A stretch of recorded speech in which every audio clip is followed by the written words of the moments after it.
Welcome back to Switch to Linux and the Christmas edition. And guys, I am so sorry. I really wanted to do this live. And when I said last week we will be live with the news, I made this weird, horrible assumption that when I get to a city inside Silicon Valley, I would actually have good internet. And then I get here, and this is what I find. You can do it. You can do it. Whoa, internet's actually really fast today. A 2.6 down? Whoa! So, to be clear, guys, I have been traveling the country now, living out of this van for, I don't know, how long have I been actually on the road? I think like 2 months. I have been able to live stream from deserts, the middle of nowhere, places I haven't seen human beings in a long time, places time has forgotten, places that get so dark outside you can't see anything. I land in Silicon Valley, and I have 2.8 down and 8.17 up. Now, that 8.17 up says I might actually be able to stream this, but this is the absolute best I've seen the internet all week. Been here for a week. I have seen at most 1 up.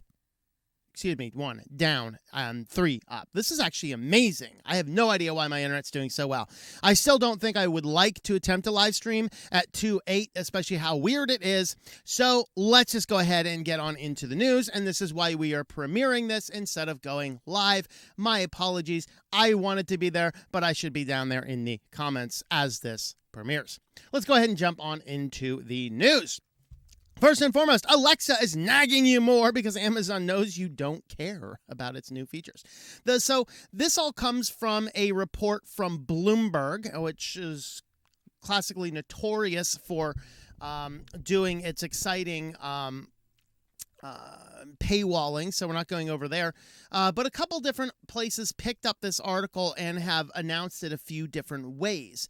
And one of them said, hey, Amazon has a big problem where people will get Alexa devices, plug them in, and pretty much stop using them after 2 weeks.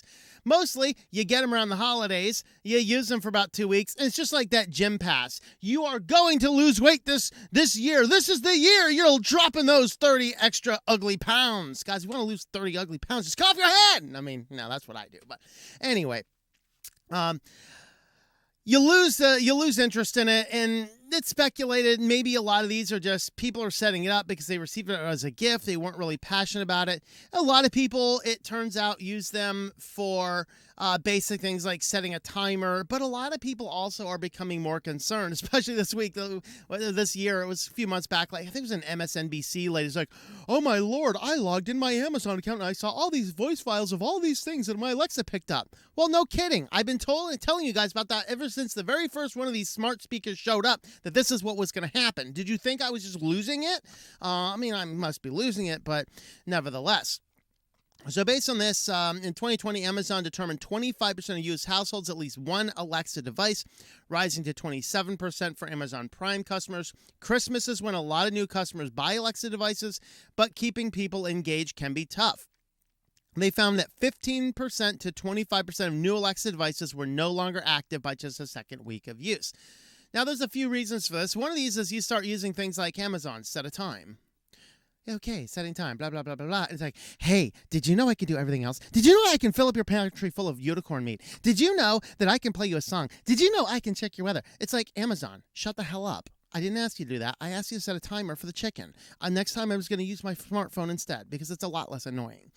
But anyway, that's what happened. Last year, Amazon concluded that the market for smart speakers had passed its growth phase and estimated only 1.2% annual growth in the future. 2018, Amazon projected to lose $5 per average Alexa devices sold, and that by 2028, it hoped it'd be $2 per unit profit. Company mainly wants to generate revenue from devices by using them to direct people to other Amazon services. This is the thing that drives most people like me crazy. I picked up a few components for the van, and I used a different card than I usually do. I put it in there, and then I get an email like, hey, we noticed you use this card. Would you like these points? I deleted the card. No, screw you. Do that again. I might delete the account, Amazon. Alexa devices with screens are used more. 74% of users who have an Alexa device with a screen use it weekly, compared to 66% of Echo users and 56% of Echo Dot owners. This suggests a problem with discoverability and usability for voice interfaces, or people just don't want to talk to machines. In Planning Doc from 2019, Amazon noted that Alexa users discover half of all the features they'll ever use within 3 hours of activating a new device. Most users, there are just 3 main use cases: playing music, setting timers, and controlling lights. And sure, if you have a smart speaker that you can tell to turn on the lights, or set a timer, or play some music, sure, why not? But all these other features they want to try and push, people just aren't interested in.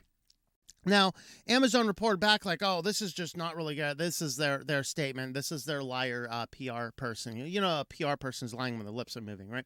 The assertion that Alexa growth is slowing is not accurate, the spokesperson says. The fact that Alexa continues to grow, we see increases in customer usage, 1.2%.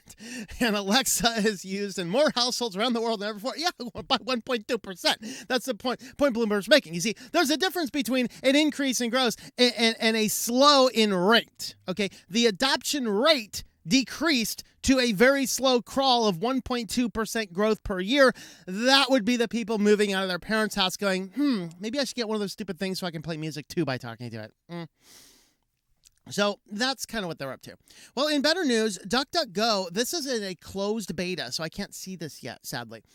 Maybe somebody out there in the tech community has. But DuckDuckGo is creating a new desktop browser. It is in closed beta, and they even said this is not based on Chrome. It's not based on Firefox. It's not WebKit. It is its own thing from ground up. That's deeply encouraging. We'll see what it does. So when this guy hits a public beta, if I don't see it soon enough, somebody let me know, and I will absolutely jump on and have a look at it. Basically, it is a DuckDuckGo branded browser, just like the one you can get in Android, or I think iOS might have one as well. So it basically is a browser utilizing DuckDuckGo and allegedly keeping to more privacy-focused things. The question is, does it tie into Amazon in any way, like DuckDuckGo main services do? That would be a good question to evaluate. In other words, will it shut down when we have yet another AWS shutdown? We've had our third for this month. I did not cover that in the news. I had other things to talk about. But anyway, that's our privacy news. This is going to be a good idea. I think I do like this. So that's good. Well, let's go ahead and have a brief look at some security news, and then we will do some affiliates and a robo news.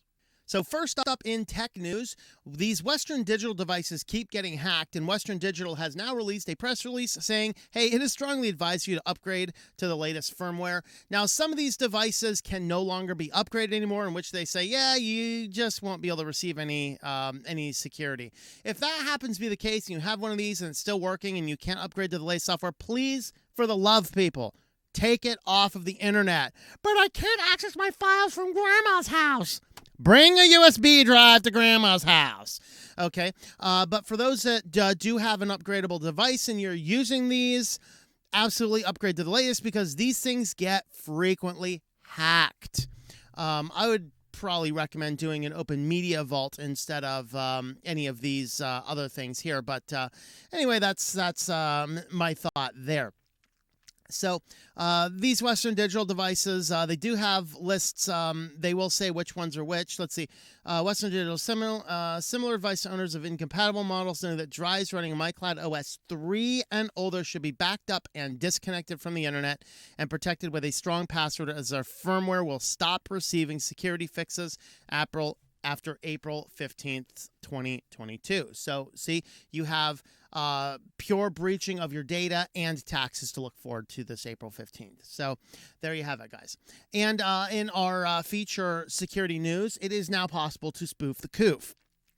So this is something that in the Biden administration, they want to push out at-home COVID tests. This is one of the ones that they want to do. And I think this is a great idea if you are not connecting them up to clouds and tying yourself in and becoming part of the global cabal. If you want to give yourself a little at-home testy just to make sure it's safe to go to Grandma's house, hey, that's probably what we should have been doing to begin with. Okay. But if we're talking about a device like this, which you buy your at-home test kit and it comes with the pairing to a probably insecure, created by a Chinese firm, Android app, that you have to do your thing and then tie in, and then this ties into your local health authority, which all of these databases have been completely known to be compromised. What this security researcher found is that he could get in here with a rooted phone, rewrite the app, and swap his test results. And so he was able to get in here and do this. Now, the company, this is from Ellume. The company has said that they have since patched this. So in theory, it will not happen any longer. But nevertheless, it is something that we have to keep in mind, that as we have these test kits, if these test kits are tied to apps and internet-based features, we have to understand that it is possible to hack and breach and interrupt these. In this case here, the specific type of attack he's doing is sort of like a man in the middle. He is grabbing data in between the movement, and he is working in that respect there. So that's how that one works. Well, if you'd like to help support the channel, we do have affiliates. Today we are highlighting Linode using my affiliate link, tlm.li/Linode. Will get you a $100 credit, good for 60 days. You can spin up a whole variety of different cloud services, Nextclouds, VPNs, Jellyfins, Plex servers, all sorts of fun stuff like that. And we do have good options here for just for kind of just a lot of different hosting services and things like that. Anything cloud-based, tlm.li/Linode for $100 credit. And now, guys, let's have a brief look at some robo news. So first, the Boston Dynamics usually does something fun for the holidays. This is what they come up with today. Really? Did I grab one without the video? Or is the internet's just working so slow it's not running? All right, well, let's just go ahead and boot up the Twitter feed here and show you guys what it's doing. They're just being cute with Spot.